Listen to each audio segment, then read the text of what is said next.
Kenapa 30 hari pertama setelah putus terasa paling berat? Rasa hampa, bingung harus mulai dari mana, bahkan ada saat-saat di mana kamu ingin kembali, padahal kamu tahu itu bukan pilihan yang sehat.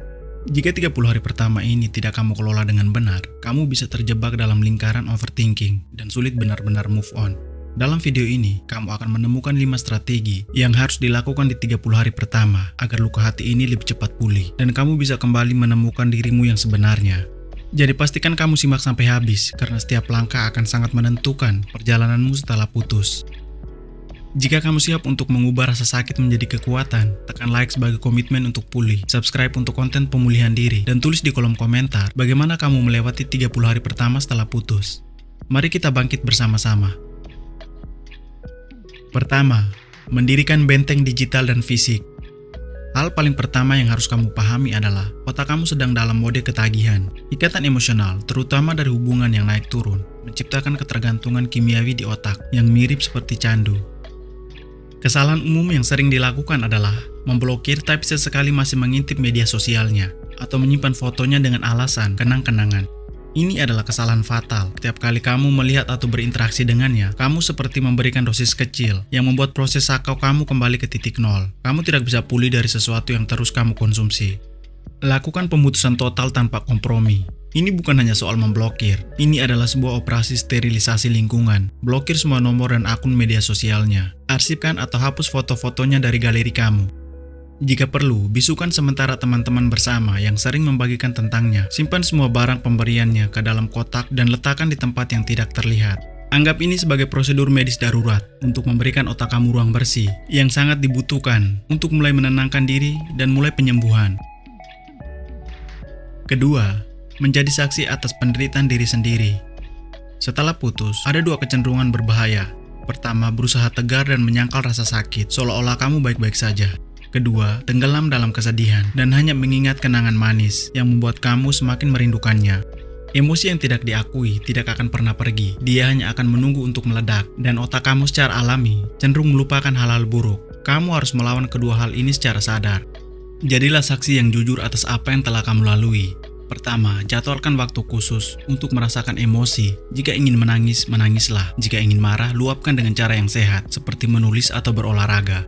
Kedua, tulis secara detail semua kejadian yang menyakitkan, semua kalimat merendahkan, semua air mata yang kamu keluarkan karena perilakunya. Hal ini bukanlah untuk menanamkan kebencian, melainkan untuk menjadi jangkar kebenaran kamu. Saat otak kamu mulai meromantisasikan masa lalu, baca kembali tulisan itu untuk mengingat diri kamu, kenapa kamu harus pergi. Ketiga, menghubungkan kembali kabel tubuh dan pikiran. Kesalahan besar dalam proses pemulihan adalah menganggap ini murni masalah pikiran dan perasaan. Padahal, stres dan trauma emosional tersimpan di dalam tubuh. Saat kamu berada dalam hubungan toksik, tubuh kamu terus-menerus dibanjiri hormon stres. Kamu tidak akan pernah bisa menyembuhkan pikiran yang lelah jika kamu berada dalam tubuh yang juga lelah. Sekarang kamu fokus pada 3 pilar pemulihan fisik yang paling dasar. 1. Minumlah air lebih banyak dari biasanya. Otak yang dehidrasi adalah otak yang cemas.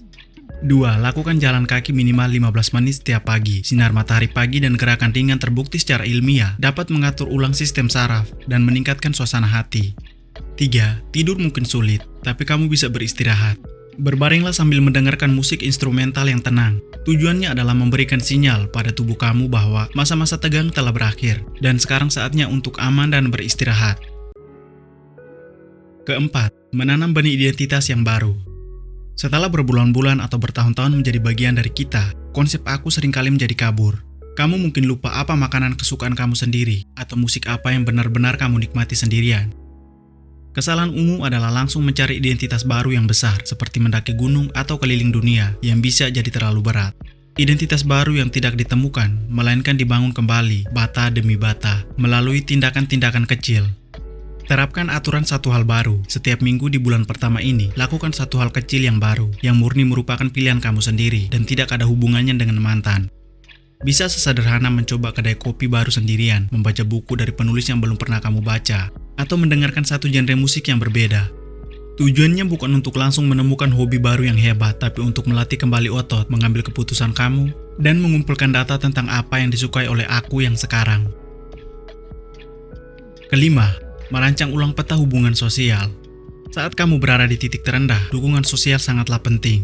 Tapi kesalahan yang sering terjadi adalah menceritakan masalah kamu ke semua orang, yang justru membuat kamu mendapatkan banyak nasihat yang saling bertentangan dan malah semakin bingung. Atau sebaliknya, kamu mengisolasi diri sepenuhnya. Di fase ini, kamu harus menjadi seorang kurator yang cerdas bagi lingkungan sosialmu. Petakan sistem pendukung kamu ke dalam 3 peran. Pertama, pilih 1 atau 2 orang yang kamu tahu bisa mendengarkan tanpa menghakimi. Tugas mereka hanya 1, mendengarkan. Kedua, pilih teman-teman yang bisa kamu ajak melakukan kegiatan seru untuk sejenak melupakan masalah. Ketiga, pilih 1 orang yang kamu hormati, kebijaksanaannya untuk kamu minta pendapat strategis, bukan untuk curhat harian. Dengan memetakan ini, kamu mendapatkan jenis dukungan yang tepat di waktu yang tepat tanpa merasa lelah atau dihakimi. 5 fondasi ini adalah pekerjaan inti yang harus kamu lakukan di 30 hari pertama. Ini adalah pekerjaan yang tidak mudah, butuh kesadaran dan kemauan yang kuat. Ingat, tujuan dari 30 hari ini bukanlah untuk melupakan dia sepenuhnya, itu mustahil. Tujuannya adalah untuk mengingat kembali siapa diri kamu. Ini bukan akhir dari cerita kamu, melainkan halaman pertama dari babak terbaik dalam hidupmu, sebuah babak yang kamu tulis sendiri untuk dirimu sendiri. Sekarang, saya sangat ingin mendengar dari kamu. Dari kelima strategi tadi yang telah kita bahas, mana yang menurut kamu paling sulit untuk mulai dibangun dan kenapa? Mari gunakan kolom komentar sebagai ruang untuk saling berbagi pengalaman dan memberi dukungan. Kamu tidak sendirian dalam perjalanan ini. Jika video ini memberikan kamu panduan yang kamu butuhkan, jangan lupa tekan like dan subscribe. Terima kasih telah memilih untuk menyembuhkan diri kamu hari ini. Teruslah berjalan, kamu jauh lebih kuat dari yang kamu bayangkan. Sampai jumpa di video berikutnya. Dan tetap semangat.